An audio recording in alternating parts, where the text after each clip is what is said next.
big hits. Oh, Uh, dang. uh, Another big fire hits. track, Michael? What is this? Whoa, big hits. Another fire-ass track? Okay. No, a Okay. true big head is named Lucky Nua. His head's so big he just blew up the earth, and I want. Hey, welcome back to Anime Casuals. I'm Lucky. Here I go! This hand of mine is burning red! And I'm Michael. Realize the only ones who should kill are those who are prepared to be killed. Johnny. Your darkness swallowed up my son? Who decided that? Erupting! Burning! Now all of you. Die.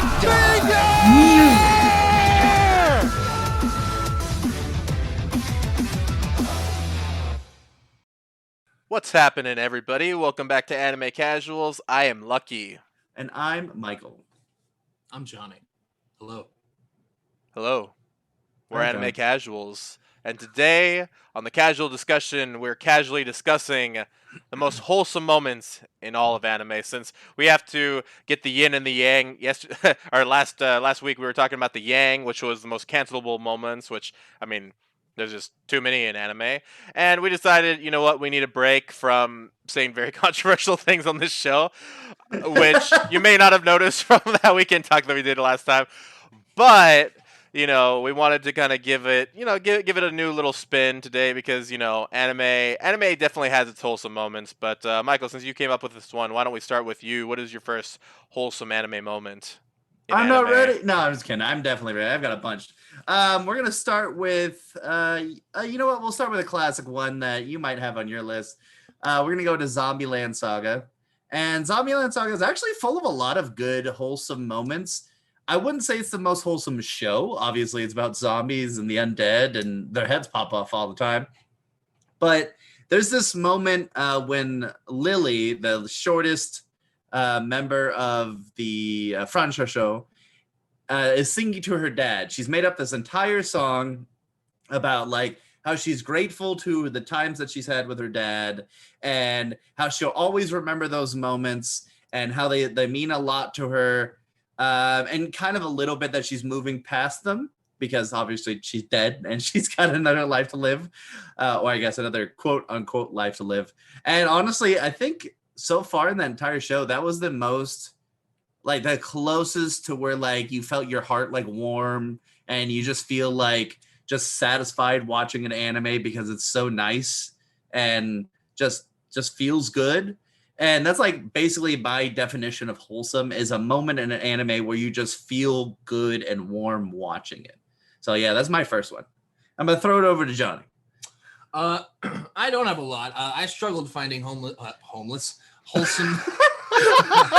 Guys, I have a different list. I'm so sorry. It's so much different. Hey, how'd you know about our next subject, Johnny? Oh my god. My favorite homeless moments in anime. Oh They're Jesus. out there, and we're gonna find them. But yeah, I was able to think of a few that at least I feel touched on the wholesome side. So my first one is gonna be from Toriko. I think it's actually like first couple episodes. It's the scene with Terry Cloth and Terry Cloth's mother, the Battle Wolf, and they clone the Battle Wolf thinking we have a Battle Wolf, and it was pregnant, and because of the nature of their relationship as animals, they have a very short time together, and it's even worse because unfortunately the cloned Battle Wolf has to pass away, and then the baby is left. It turns out great for the baby later on. Way later on. Way down the road. Yeah, I don't know. That was my first wholesome one. Yeah. Well, dude, you're bringing up like memories of just watching that scene and just going, like, for what Toriko is just going, this is not a wholesome show. This is just a fun show. Mm-hmm. And then having that one little moment where Toriko's like, everybody, like all the important people were like, ugh, I feel you. And I was like, ugh. Dude. You dumb, big, gross monster. Man, no wonder you have so many problems finding anime or finding these moments, Johnny. Is you go for those deep cuts, bro. Every single time you say something, I'm just like, oh my god, that did happen, didn't it? And I'm just like, what, dude? Just go for the obvious shit, dude. Jeez, I didn't even like have to think about half of these. But you know, I have to go to. This is actually a very interesting one, and one that might surprise you, Michael, because you might have it on your list, or you might have a moment from this series on your list. But this is Hikari from Interview with Monster Girls. She's the little vampire girl, and she does this cute thing where she like bites people, but not like in a full vampire way, but she like nibbles on them. It's almost like a teething toddler, and it's really adorable. Yeah. And every time I see her do that, I'm just, you know, she likes to do it mostly to the snow chick because she likes cold places. That's another thing about Hikari is the random places she just falls asleep in. Like they show her twin sister literally going into the bathroom and just finding her just asleep on the toilet, and I was just like, I've done that before, just not for the most wholesome of reasons, but but you know, I just her whole character with, you know, the stereotypical tooth, the one tooth coming out on the lip and everything is ridiculous, and also the weird, you know, not ear hairdo thing that she's got going on. She's a very adorable character, but I just like how she just teases people, and even though she's not turning them into vampires. You know, that show took a very strange premise of, you know, very crazy premise of bringing these things that usually we're killing with frickin', you know, wooden stakes and silver bullets and shit, and putting them in the world and being like, we can coexist, even though, you know, I'm going to be real with you guys. We can't coexist. I'm killing all the vampires. It's going to happen, and we can't coexist. I apologize, but no vampires. Luckily, let them just gently rub their fangs on your neck. It's okay. Okay, you know what? I'm down for the succubus chick. She's the only one that stays. Anything else, they cannot stay. They cannot stay. I apologize. Okay. You know, funnily, I have a quick story about that show. Is that I think Johnny and I had watched what's the Monster Musume? We watched Monster Musume, and then like maybe a month later I found that show, and I was like, oh, I'm curing all my sins right now by watching this. No, you're just masking them. I'm just masking them. See, that's exactly what we're doing with this part, man. We're going through the wholesome moments to cancel out all the cancelable moments that we talked about last week. So I'm gonna bring you into a lovely little scene. I think we all watched it. Maybe I didn't finish it, but I maybe Lucky finished it. This one's from the Helpful Fox Senko. That show is full of a billion wholesome moments because it's all about just, and don't take my words wrong here, audience. It's all about making this one guy feel good. You couldn't have worded it any differently. You couldn't. No, I couldn't have. No, you couldn't have worded it any differently. And I'm talking about the sense of satisfaction that you get in your soul, not in your body, not the monster animal like instincts that you have, not the things that need to be satiated, the things that you don't realize build up. So like you spend a whole day at work, and then you go, no, I gotta go home. I gotta do all my chores. And I gotta do all this work. I gotta clean up all this. I gotta do my extra work after. It's like, hey, take a breather. Take a moment. Drink some tea, some hot tea, and just sit there and relax. And that's basically what this show's all about. And there's this one moment. It's totally like an ASMR moment where she's sitting there just cleaning this guy's ears with like the big fluffy, like the stick with the fluffy thing at the end. And while she's doing that, he just looks so at peace. Like he's forgotten all of his troubles. And he just passes out while she's doing this. And I'm like, that's what we're all looking for. A moment of pure zen where we just go, and just fall asleep. Very, very relaxed. And then she fucks his soul. Because that's what it's all about. With her foxtail. Exactly. But I think the one part about that series that kind of threw me off was the fact that her tail is so like an androgynous zone. Like every time he touches it, she's like, no, anywhere but there. I was like, okay, guys, if you're going to go in on something, let's go all in and all out on other things, right? If you're going to go all in on this premise of very, cute girl, but she's wholesome, don't give her an androgynous zone like that. Don't do that. Yeah. It's just that's why How Not to Summon a Demon Lord, because they do that in the first or second episode where it's like, I'm gonna interrogate you and I can touch anywhere I want because I'm the Demon Lord. And then he goes, oh, I don't want to do that. I don't want to touch anywhere. And then he just looks up at her cat ears. He's like, there. And he starts feeling them, and she starts making moaning noises, and he's like, this is like my cat at home. Yeah, and she's it's not like your cat at home. Let's just be, No, let's it's not be like real. your cat at home. So Johnny, what do you got? My cats don't make those sounds. I hope not. Meow. So my next one, it's not inherently wholesome, but the main character's act is wholesome. It's the dungeon only I can enter, and it's because he needs a ton more. I'm gonna try and keep it simple, just points, which he gets from doing different things because he has a broken skill. Happy points, Johnny. They're happy points. Yeah. Well, so he gets the idea from his teacher that if he creates a skill to cause lewd moments, the skill was called like Lucky Lecher or something. Yeah, it's the same thing as Fire Force. Yeah, and he activates that to get the points he needs to help his friend. But then he's like, okay, I can't have this happening all the time. I gotta make this rare moments. And I thought, oh, that's kind of a good guy. That's the opposite of Redo a Healer. Hey, Johnny, this is the wholesome anime moments. We can't even mention that. It's all ruined now. That's true. Just turn it off. Okay, so my next one is Redo Healer. Yes, exactly. It's Kiarga.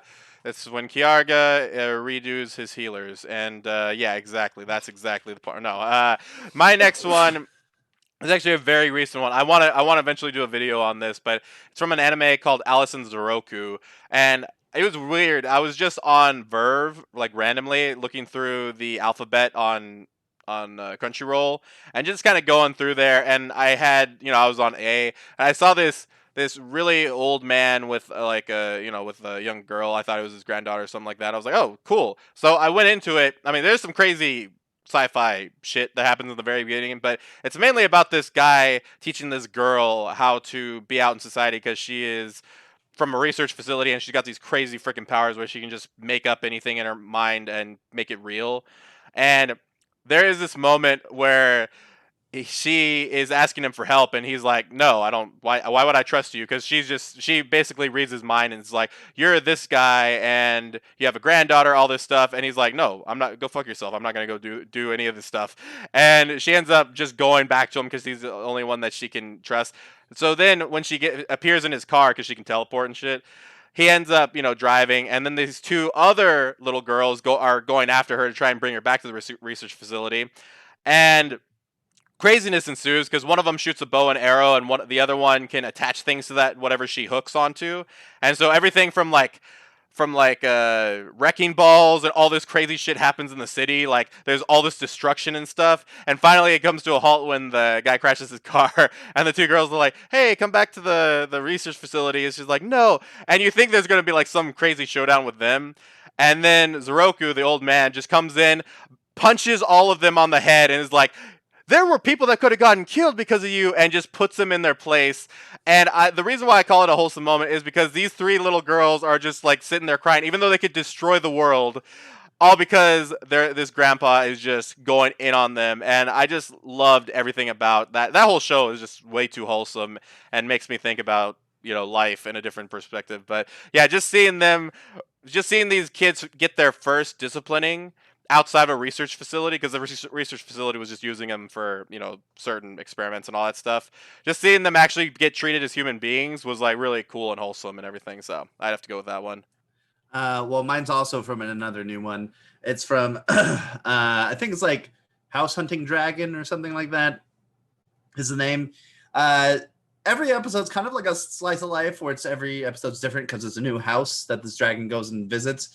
And one of them are happy, like super old realtor, and by super old, he's old by by our standards, but he's an elf, so he's like 400 years old, and he's like, yeah, I'm almost middle-aged now. And I'm like, okay, guy. And he brings the dragon, because the dragons are big and they need a lot of room, to a haunted house, a big ass mansion that's got plenty of room for this dragon. And while living there, because this dragon's a bit of a coward, there's ghosts, there's like creepy stuff happening all over the place, there's zombies, and all the time this dragon's like getting scared. And as we round out this section, eventually the realtor guy goes, "Hey, I'm making food. You want some food?" So he makes him some food. And then like all the zombies and ghosts and like the head of the house, who's like this guy on a big dead horse, who we basically find out that a general and his whole army basically committed suicide here and died on this land. They were all nice like, and wholesome. "Hey, I like it. what's up, dragon? You want to stay here? We'll all be your friends." And they're like very super nice, and they were just like, "Yeah, we've just been trying to talk to you all night. You keep getting scared and running away. We're just we would be happy if you would stay here. You seem like a very nice person and friendly, and if you can handle staying here with us ghosts, we would love to have you here." And the dragon goes, "Oh, you're just trying to be nice to me this whole time?" And the dragon starts crying, and he's like, "Oh, I'm so happy, but I can't stay. You're too scary. But also, it was very nice to meet you." And they have this whole big tearful like end where like everybody was just appreciating each other. And I'm like, oh, it's so adorable. It's like it fills you with warmness. Just could like the dragons actually appreciate it. Like, isn't like, "Oh no, you're too scary, I'm gonna run away." It's like, that's true, but I appreciate you trying to be friends towards me and being, welcoming me into your house. So I'm looking forward to see more what this anime gives, because it definitely looks like a wholesome show about learning to live on your own. You both said him at the same time. That's nice. Well, Johnny, no, yeah. I didn't, because I muted myself, according to the audience at least. I have all the control. See, now they're muted. Try and say something now, guys. Exactly. All right, go ahead, Johnny. My next one, it's another kind of borderline wholesome. It's, I hope I'm getting the right scene. It's from Mob Psycho, season 1. If I'm correct, it's when Mob fights that, I want to say he was the kid at his school, but he also had psychic powers. Yeah, he was from a different school, I believe, but I know who you're talking about. Yeah. Okay, I just didn't The remember. big head guy. Yeah, the guy with the big head, and they had this whole intense fight, and he's just trying to beat the crap out of Mob, and they end up destroying the school, and it just gets worse and worse, and at the end, Mob just kind of breaks. And if I remember right, the emotion there is sadness or something, and he ends up kind of letting out everything, and then he puts the school back together, because that's all he really wanted. He just didn't want to destroy the school. He was trying not to get into a fight and all this, and at the end, he just let it all out, and he kind of got what he wanted after a lot of stress. Yeah. There's another good one in Mob Psycho. I think it's the moment where he's fighting like one of the scars. I think that's what they're called in that show. Basically like one of the villains who are like trying to take over the world and like be like, "We're psychic, so we're better than you." And he's fighting one of them, and then his master like walks in, and he basically goes, "Hey, you shouldn't be fighting. You're a kid. Leave it to the adults." And that's like when Mob goes, "Oh," and he gets like 100% on the admiration for his master. And then he just gives him all of his powers, and Mob's just like sitting there just going like, "Oh, my master's so cool." And his master just has psychic powers and fights for him. And they're like, "Oh, that's so sweet." Yeah, that was the end of season 1, and he was fighting like 3 different psychics actually. Yeah. There was a crazy gravity one, all these crazy ones. Man, yeah, dude, I never really thought you're really like you gotta get out of this dude. You're not a casual anymore, man. You keep going for these deep cuts that aren't casually inspired, man. And I'm really disappointed in the amount of effort that you're putting into these videos, man. You're giving our audience too much, and they're expecting so much less, man. Jeez, can you just? I'm sorry, guys. I'll work less. Yes, thank you, Jesus Christ. No, man. we're not actually to work less. We're actually to think less. That's a better point. I like it. Maybe. Just go. I need to see drool happening, and just. I gotta apologize, Johnny. That wasn't a casual comment. Dude, that's true. We just be less, Johnny. Just be less. Just be less, man. So my. It's okay. I only got one more. So. Okay, that's what I like to hear. There we go. Yeah. So my next one, before I guess we go into the lightning rounds after Johnny is up, is it's a very classic moment that happened very early in one of the big three. It is in Naruto, and Hinata gives this ointment to Naruto. It's very early on. But you know what the funny part is? Naruto just beat the shit out of her teammate, and she ends up giving. She ends up beating what's the dog guy, Kiba, and ends up beating the shit out of him and Akamaru. And she's just like, "Oh, here's ointment." And that actually, it's funny enough. It actually becomes a move in one of the games. Like she ends up like, is like, "Here's the ointment," and then she like gets health in the. I think it's the first Naruto. It was a game that was kind of lost because obviously Ultimate Ninja Storm came through and just came in like a freaking hurricane, so a lot of them were kind of forgotten. But it was such a cool moment because even Kurenai is like, "Wait, Hinata, are you trying to get the dick?" She didn't say that part, but she kind of she was kind of looking at her like, "Hinata, you," and then Naruto's just like, "Why are you giving me this for?" And Kurenai's just like, "You know what, Naruto, just take it." And it's funny because thinking about it now, I mean, the foreshadowing to later is pretty crazy. I won't spoil exactly what's happening, but eventually she does get that dick. So, oh no, I totally spoiled it. Anyway, Michael, yeah. Oh, actually, you know what? Real quick, honorable mention that goes in with that is Himawari. Any scene with Himawari in it is adorable in Boruto, and it's the only part of that show that doesn't make me want to kill myself is Himawari just showing up, being cute, Papa, Kicking your dad in the nuts. Actually, that is not what happened. She hit him with a tenketsu in the stomach, and it fucked him and Kurama up at the same time. A big difference, Michael. That's much more wholesome than her kicking her dad in the nuts, okay? So, Michael, go ahead. So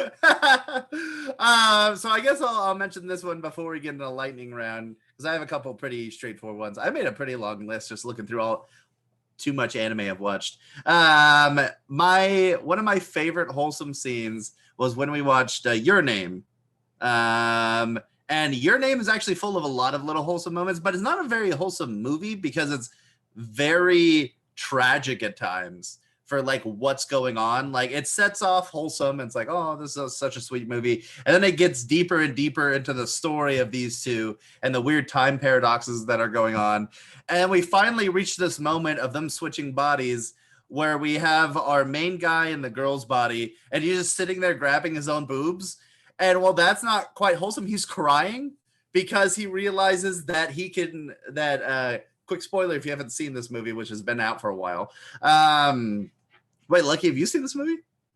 Yeah, okay. You guys showed it to me. What are you talking about? Yeah, I was like, okay, we watched it together. And he sits there, he's just grabbing his boobs and he's crying because the wholesome moment isn't the boob grabbing, it's that he realizes he can save her. Is that he realizes he can change history and go and save this girl, but he's also happy about the boobs. And so I mean, like, complicated mix of emotions. Yeah, it's a complicated mix of emotions. He's like, "Oh, she's alive! I can do it!" Because this is the last switch. Yeah, this is the last switch that he gets. This is the last one, and you just see like I think her little sister walks in, and he's just going like he's just squeezing those boobs and crying, and I'm like, oh, it was so funny and so good. Johnny, you got a last one? Yeah, my last one is from Dragon Ball Z. And it is in the Majin Buu arc. It is when Vegeta, who has been willingly corrupted by the evil wizard Bibbidi. Bibbidi Bobbidi Boo. That always makes me laugh when I realize that. I was like, wow. Anyway. So he gives himself to Bibbidi, but after the entire fight with him and Goku, he has this moment with Trunks where he's kind of going over like his life. He's like, I've never been, a great father, a great person, but I'm gonna try and do this one good thing. And admittedly, he then knocks his kid out. So that's one point against him. But then he does it to kind of save his son, and he shows that he's not entirely this bad guy. He's trying to do some good because now he has a reason to be good. Yeah. And then he blows up. As the great words from Wreck-It Ralph, he's a bad guy, but he's not bad guy. I also like the moment was that the where Chinese version or He's bad guy, but he's not bad guy. I was like, what? Yeah. I also like the moment where he kind of defends Bulma in Super. Oh yeah. My Bulma! Yeah. That's the only part of Super I know. Dude, people just keep on putting that shit on the internet, bro. Hey, dude, when you're simping, you simp hard, bro. Yeah, apparently, dude. He's simping all over that.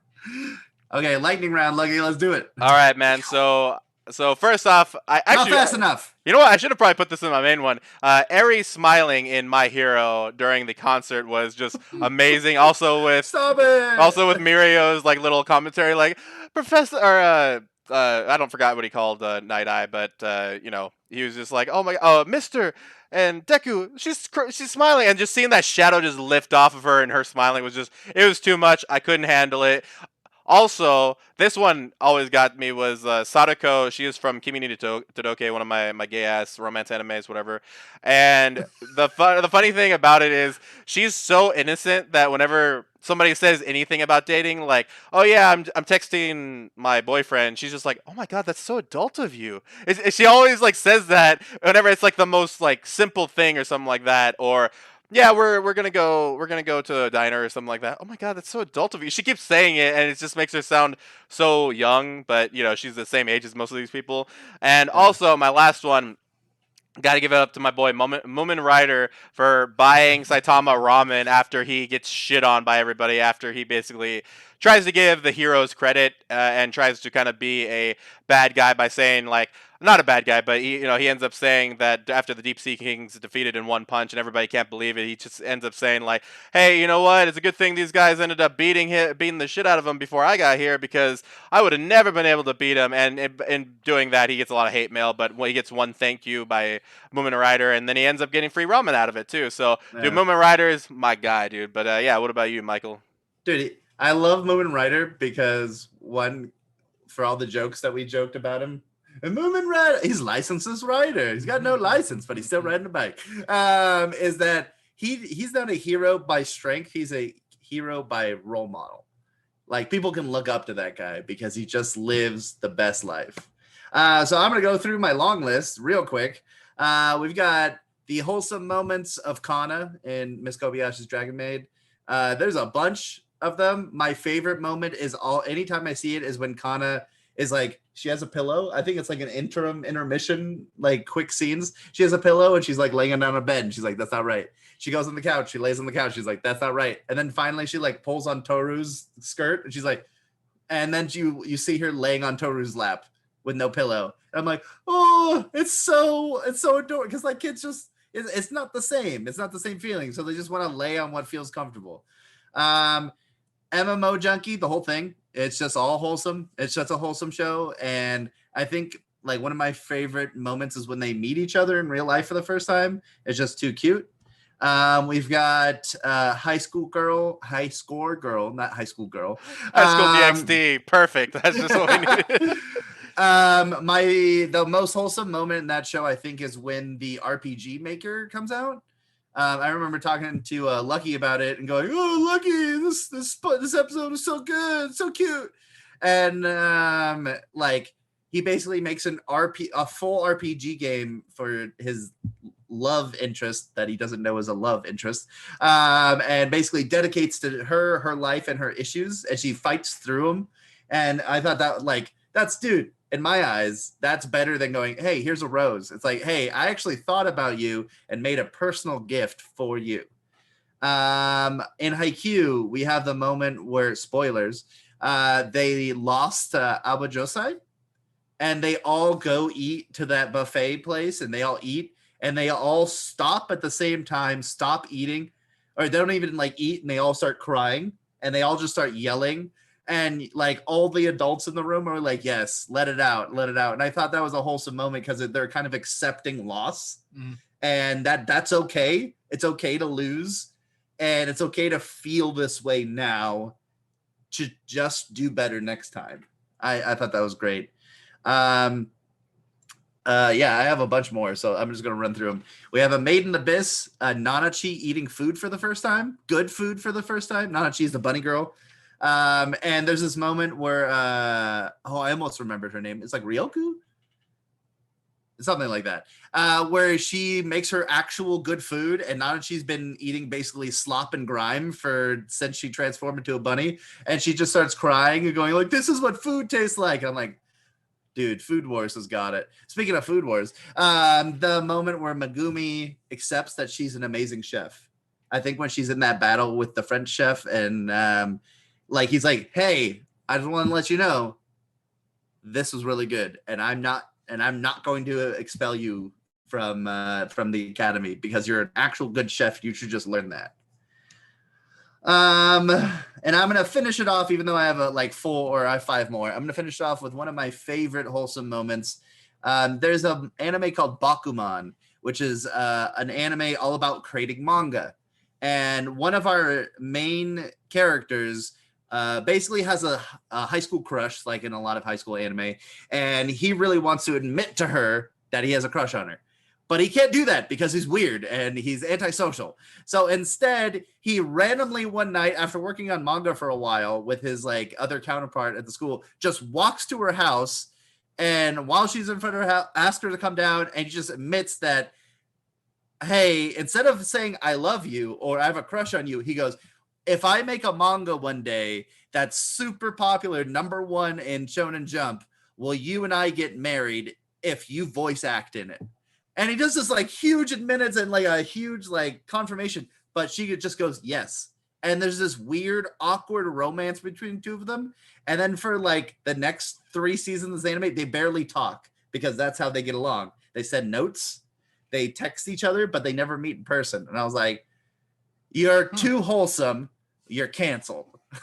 Fucking simp, bro. I swear, these fucking simps over here. "Oh, dude, I'll get married with you, and I'll even make a manga, and I'll make an anime where you'll voice act in it because you're my queen." What a fucking bitch. But yeah, that sounds pretty wholesome. Anyway, as usual, guys, you can check out all things casual in our link tree in the description box down below.